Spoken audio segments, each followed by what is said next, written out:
The two people I loved best in the world were my grandmama and my cousin Tommy. I grew up in the mountains, way past what most people would call civilization. My old elementary school had 8 or 10 boys and girls per grade, sometimes pooling 2 grades together for lack of teachers. It was small and sometimes lonely, but it was home. Tommy was my cousin, 2 months younger than me, but better in every way a boy could be. He was always the faster runner, the stronger wrestler, the nibbler tree climber, the sharper shot. I had been born sickly and spent the first 5 months of my life in and out of the hospital. Even when we grew up, I had to keep my inhaler close just in case. Usually, in case was because I had tried and failed to keep up with or show off to Tommy. I worshiped the kid. We lived way up in the woods. Our families were the only ones around for miles. Even though our houses were a country mile away, we learned to find our way to each other before most kids learned to read. Tommy would pound me sometimes for being a know-it-all or a wuss, but I mostly just felt lucky he was my friend at all. Besides, he made the other boys leave me alone at school and even helped me beat one of them up for calling me a queer. The woman in our family always told him, "Be gentle with Evan," or "Look after your little cousin," even though I was the older of the two of us, and I guess he always did that, mostly. Grandmama was a brilliant old woman, sharp as ever, and the only person I knew who liked to read as much as I did. She made it no secret that I was her favorite grandbaby, and Tommy pounded me for that sometimes too. The best thing about Grandmama was her stories. The stories old folks tell in the mountains aren't like the stories in movies where a ghost girl haunts a well because her mother drowned her there. In the old stories, there's never a reason for any of it. There just is.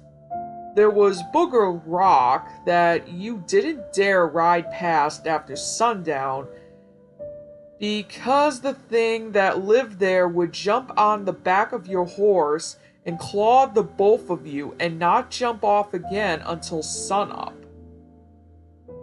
Haints were a little more like the spirits of the dead, but they didn't call out for release to a better place, and no one but a damned fool tried to give it to them. All a haint would wanted was revenge, or to be left alone, or maybe a bit of shine left out for them when you went to their places. The old stories were all about things that couldn't be understood and couldn't be resisted. The worst of one of all, to me anyway, were the old ones. Grandmama always told me that this wasn't their world. They just walked in when they chose. As pagan as it may have been, she left things out for them on special nights like Halloween and New Year's. She said that they took people, but she never said where or why. She said that, unlike the monstrous cats or formless beasts, they were beautiful. I had a pretty good childhood, really. One day, Daddy and Uncle John started telling me and Tommy about something called a snipe. Now, I guess any boy could just Google snipe hunt and know that he doesn't want to go on one, but back then it wasn't so oblivious to, and me and Tommy were out of our minds about going to hunt one. Uncle John was the best at telling us stories about that stupid made-up bird, talking about how beautiful its feathers were, how it only came out at night, how it could be made into the nicest little pet anyone ever had. The slick bastard even carved us both weed whistles and told us they were special snipe calls. Tommy and me got into a real competition over that snipe bird. "I'm gonna catch one," Tommy said, tall and smug and brass. "You're just gonna get scared and run inside and cry on somebody's skirts. Nobody even wears skirts except for church." I was an exclusive, literal-minded child, and you couldn't catch up. Hold? Tommy asked, taking some measure of pity on me. "Yeah," I agreed lamely. "You couldn't catch a cold." "How could I?" Tommy asked, obliviously delighted that I had fallen for his trick. "You snatched them all up before anyone else can." That sort of thing went on for days before the night finally came. The night we were going to hunt the snipe and I was going to finally show Tommy up. Normally, I was a bit of a coward, so filled up with grandmother's stories, and even the daytime woods had me glancing over my shoulder for one of her monsters. On that chilly September evening, no power on earth would have driven me from these woods. I had drawn my line in the sand.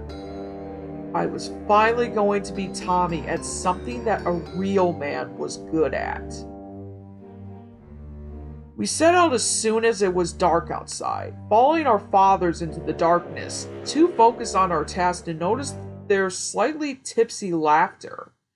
At the time, I was just mad at them for making so much noise and scaring all the snipes away. Daddy and Uncle John split up, and I followed Daddy, both of us quiet in the darkness.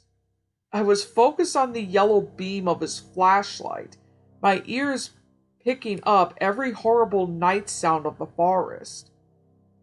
There was rustles in the bushes and crackling twigs and odd sounds I couldn't place.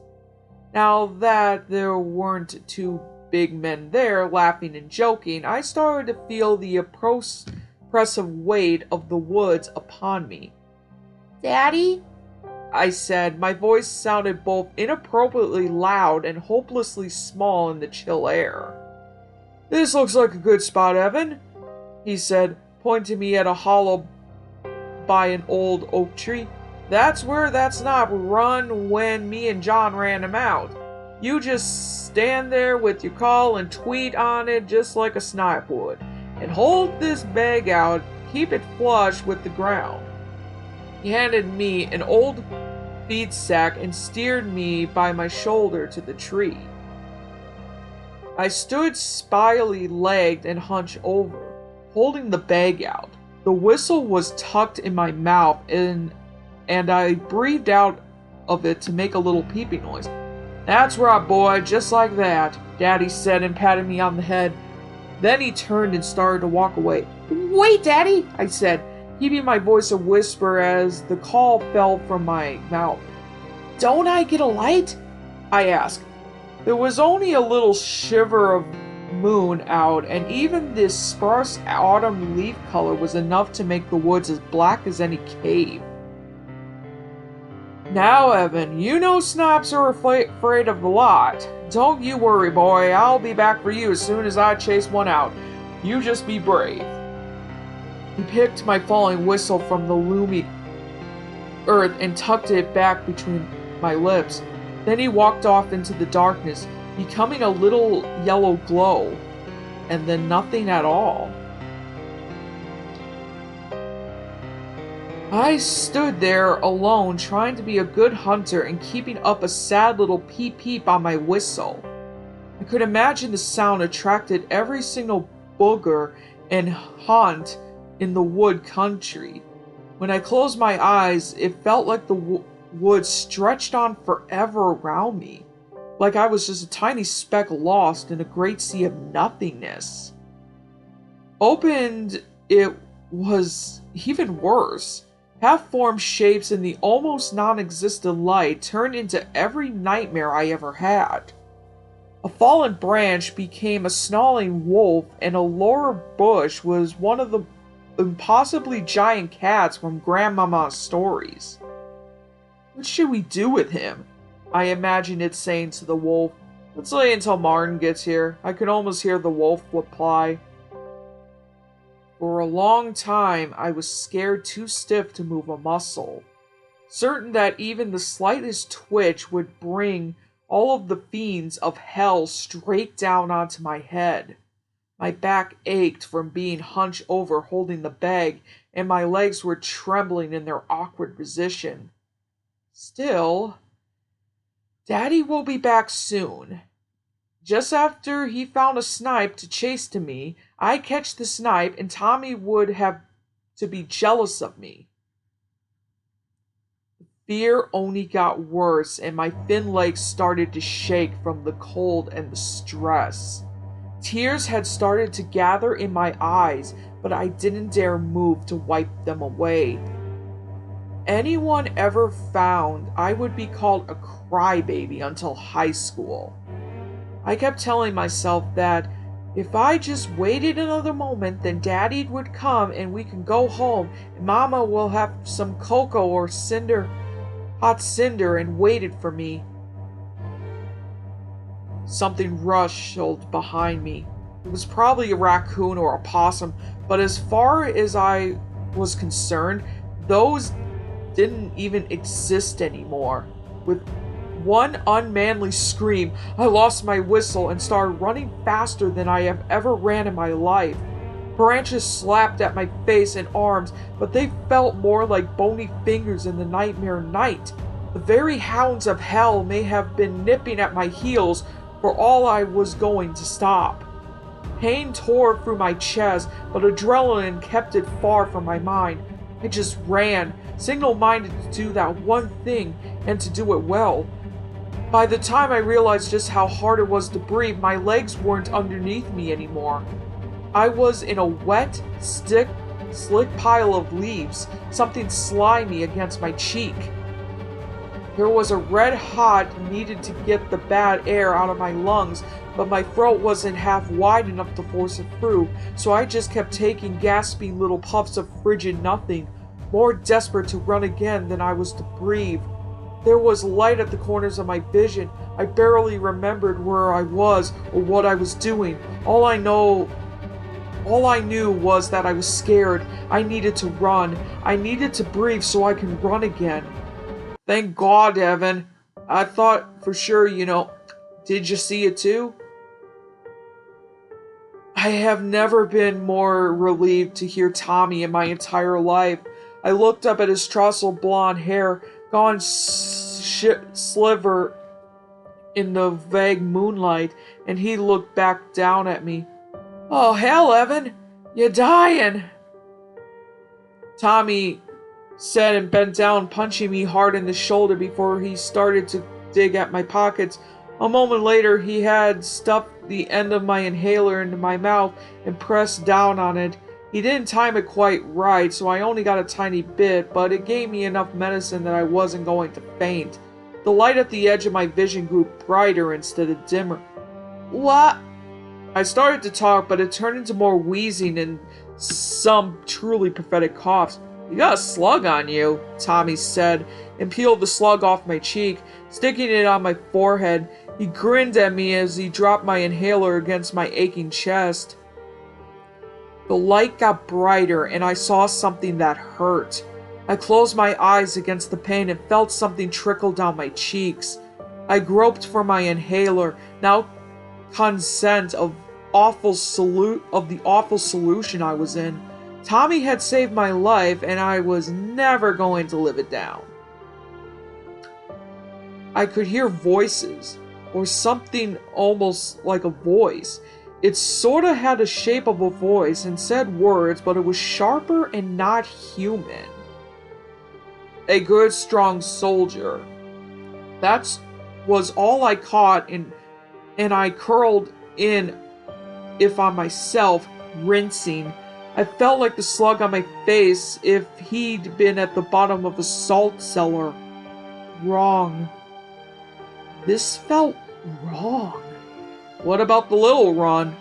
Another aspect of the sound that was not voice asked. It meant me. It had to mean me, and I twisted myself even smaller, trying to somehow wiggle away from the hurting noise. It was like being a worm on a hook. Something bigger than me was there, and I couldn't do anything to stop it. Even if I knew it was hurting me, there was no way it would care in the slightest. It's almost dead, leave it. There was a disdain in that, and I felt it as keenly as I would have a hammer blow to my face. A silent scream bloomed and died in my choking throat, materializing as a rattling gasp. Mercifully, the light receded and I opened my aching eyes. Tommy wasn't there. Nothing was there except some rough scarecrow crudely fashioned out of sticks and yellowed grass stumped against a tree trunk. Slowly I stood, finding my inhaler in the dirt and taking a good healthy puff into my lungs. I wiped the slug off of my face and walked over to the scarecrow. It looked funny, like I should have been frightened or something like that in the woods, but I wasn't. I poked its triggly arm and pulled a chunk of dried grass off of its hand, staring at it for a moment before fitting it in my little hand and tucking it in my jacket pocket. Somehow I stumbled home, my blurry eyes half adjusted to the night and my head reeling like I had the flu. I pushed the door open and stood there, flinching at the light and almost running from it. The brightness wasn't so awful, but it was like the thing had been. Told you Evan would be first, Uncle John shouted, slamming a fist on the dining room table. That's 20 you owe me, Phil. And then he went dead silent and a little pale. Daddy was beside me before I knew what was happening, and I pulled away from him at once. My body hurt everywhere, and I didn't want anyone to touch me. I never wanted to be touched again. Every touch felt wrong, like it was going to hurt me. Things were going to hurt me. Shh, Evan, what happened, buddy? He asked. I got scared and came inside, I said. My voice sounded so far away. Evan, what happened to you? He said, louder this time, his voice hurting my head. I pulled my hands from my pocket and pressed them against my ears. When he started shaking me, I screamed, and I didn't stop until the world was black again. When I came to, I was in the hospital. The doctor said that aside from the gash on my forehead they had sewn up, there was nothing wrong with me other than shock. The blood in my eyes had just came from the cut on my head. They didn't tell me for a week that Tommy was dead. They said it was a cougar, but no one had any explanation for why I had a pocket full of his hair, and I wasn't about to tell them what I had seen. Nothing really went back to normal after that. Uncle John stopped coming over, and Daddy didn't seem to care so much about me. Everyone seemed scared of me after that, except for Grandmama. She was the only person I ever told about what happened, and when she didn't call me crazy or act like she thought I was going to kill her too, I asked her what I should have done different. Honey, she said, I've told you about the world out there since you were a baby. Storybooks make us feel strong, tell that monsters can be beat. I've always told you that bad things happened. You can't stop 'em, no more than you can stop the wind from blowing nor the rain from falling.